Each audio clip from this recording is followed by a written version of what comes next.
They called her Princess the moment she stepped onto the sand. Soft voice, calm eyes, no rank patches visible. The laughter came easy. The respect did not.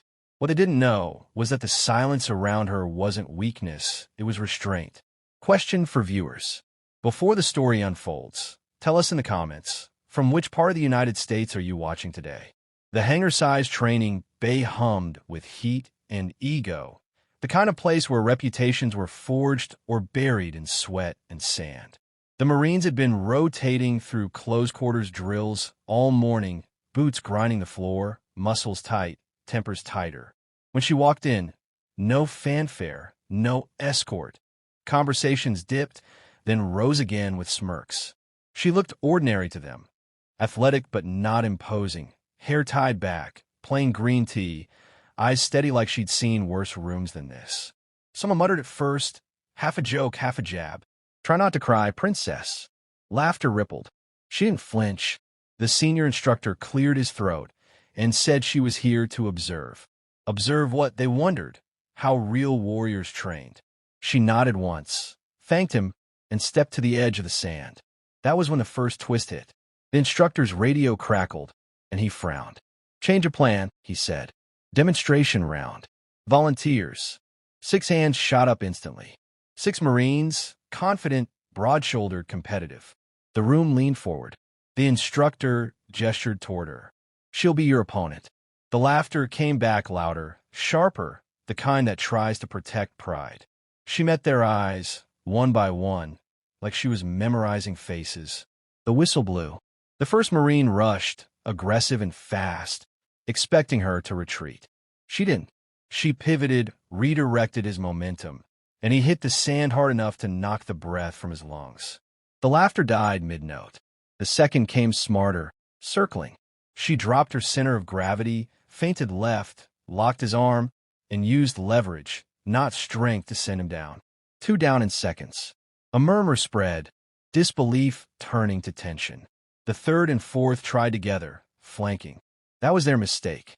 She stepped inside their reach, struck balance points, and the sand exploded as both men went down almost simultaneously, one rolling, the other stunned. The room was silent now, except for breathing. The 5th Marine hesitated, pride warring with caution. He charged anyway. She absorbed the contact, shifted, and executed a clean takedown that ended with him pinned, unable to move. 5. The 6th stood frozen, jaw clenched, realizing the story had already changed. When he attacked, it was with everything he had, and everything he had was not enough. She countered, swept, and held him down until the whistle cut through the air like a blade. 6 Marines lay in the sand. She stood alone, calm as ever. No celebration, no taunt, just control. The instructor swallowed and finally spoke. That's enough. Someone in the back whispered, "Who is she?" That was the second twist. She reached in her pocket and placed a worn patch on the table. No rank, just a symbol known only to those who'd earned it. A Navy SEAL trident, faded from years of salt and sand. The room changed instantly. The jokes evaporated. The laughter felt distant, childish.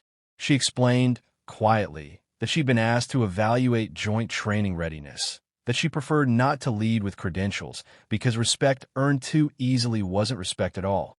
Then came the third twist, the one that hit hardest.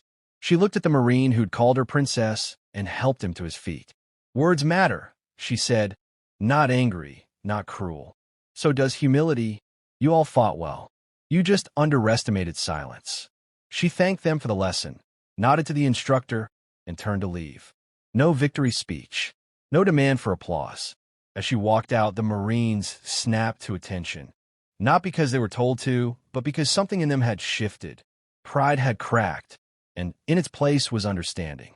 That day, 6 Marines learned that strength doesn't always announce itself, that laughter can be armor for fear, and that the most dangerous people in the room are often the quiet ones who don't need to prove anything at all. Subscribe invitation. If stories like this, where humility meets strength and assumptions get shattered, keep you watching to the end, you're in the right place. Tap subscribe, join the channel, and be part of a community that values powerful stories worth remembering.